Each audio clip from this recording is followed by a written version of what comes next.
అయ్యో నాకు ఎక్కువ అనుకుంది. ఐడియా, నేను వచ్చేసి అన్నం వైపు అడిగితే నేను వచ్చేసి హాయిగా హోంవర్క్ చేసుకోవచ్చు. నేను స్కెచ్ తీసుకుంటాను, లైట్గా పూసుకుంటాను. పూసుకున్నాక నువ్వు మూత పెట్టచ్చా? ఏమైంది పాపా? నాకు వచ్చేసి రట్టుకోపోయింది. ఎందుకు? నేను దాసు చేయి నొప్పి వచ్చినది. సరే అంతే కదా, ఈవీఎస్ఏ.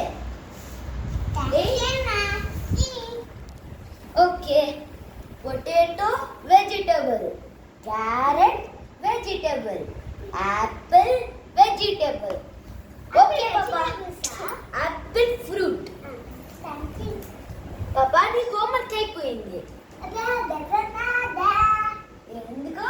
ఎందుకంటే నేను ఫుల్ చేసేస్తున్నాను. ఎందుకంటే అయ్యో నాకు బోరింగ్ ఉంది కదా, అందుకే